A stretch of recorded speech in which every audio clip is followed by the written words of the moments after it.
नमस्कार, हमारी खास पेशकश में आप सभी का स्वागत है। डेली 24 भारत देख रहे हैं आप। मैं हूं आपके साथ सुरभि राजपूत। ओम नमः शिवाय।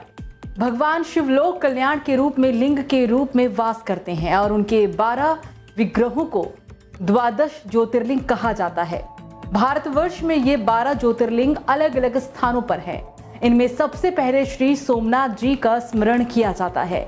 सावन के महीने में ज्योतिर्लिंगों के दर्शन और पूजन के लिए बड़ी संख्या में श्रद्धालु उमड़ते हैं। मान्यता है कि भगवान शिव के ज्योतिर्लिंग के दर्शन मात्र से ही सभी कष्ट दूर हो जाते हैं और मोक्ष की प्राप्ति होती है। तो आइए एक नजर डालते हैं परम पवित्र 12 ज्योतिर्लिंगों से जुड़ी कथाओं पर। सोमनाथ ज्योतिर्लिंग ये गुजरात के सौराष्ट्र में समुद्र के किनारे है।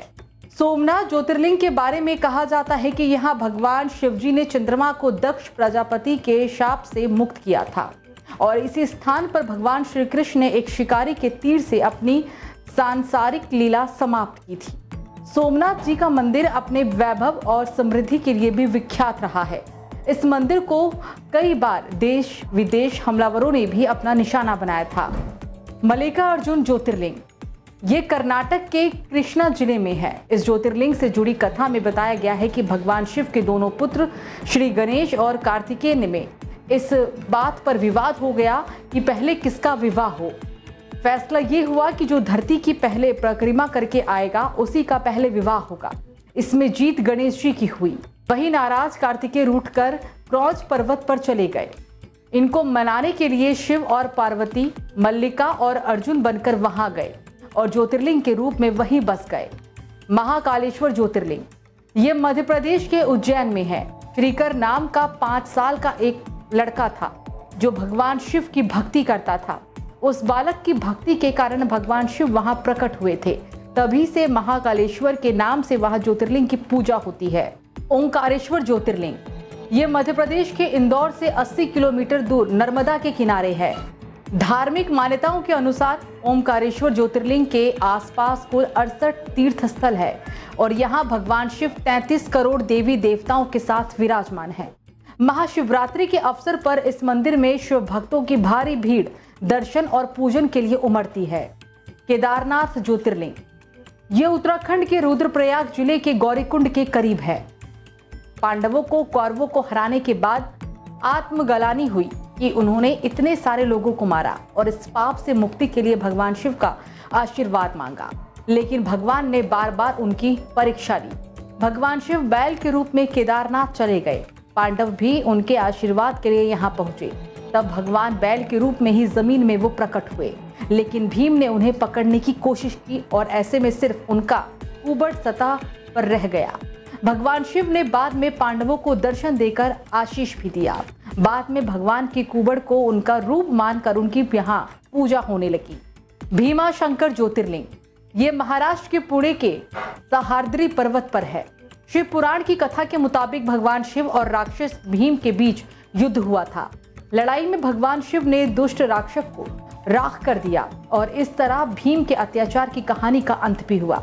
भगवान शिव से सभी देवों ने आग्रह किया कि वो इसी स्थान पर शिवलिंग रूप में विराजित हों।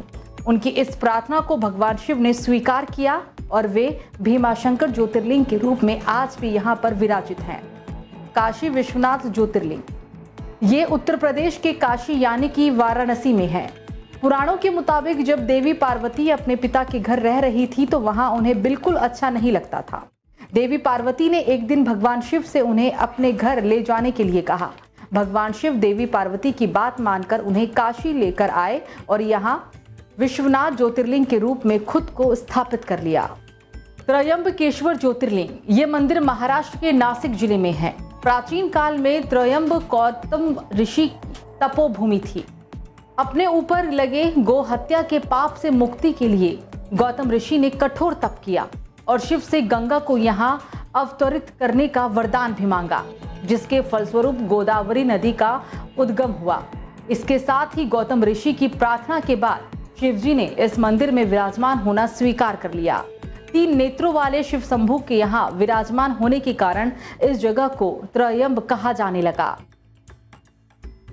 वैद्यनाथ ज्योतिर्लिंग देवघर जिले में है। एक बार रावण ने हिमालय पर जाकर शिवजी को प्रसन्न करने के लिए घोर तपस्या की। भगवान शिव खुश भी हुए और वरदान मांगने के लिए बोले।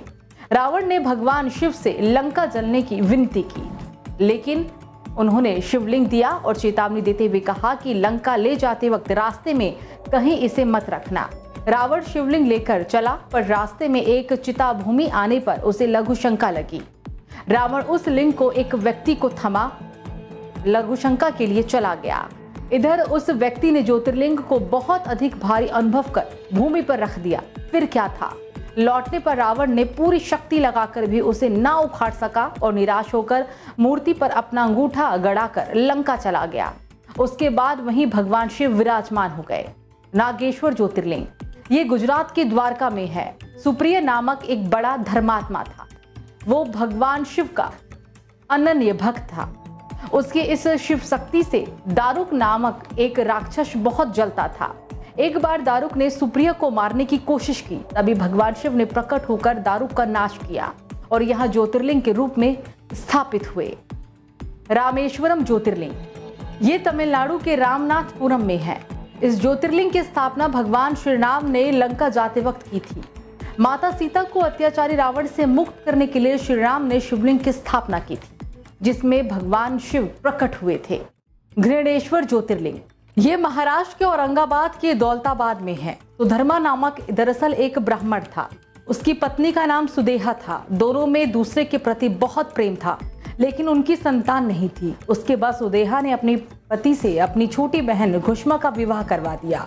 कुछ दिन बाद घुष्मा को एक बेटा हुआ। सुदेहा उससे जलने लगी और एक दिन मौका पाकर उसने बच्चे की हत्या कर दी। इसके बाद घुष्मा ने भगवान शिव की आराधना की। भगवान शिव प्रकट होकर घुष्मा के बेटे को जिंदा कर दिए। घुष्मा की विनती पर भगवान शिव वहीं पर विराजमान हो गए। तो आज की इस फिलहाल खास पेशकश में मेरे साथ इतना ही। आप देखते रहिए डेली 24 भारत। नमस्कार।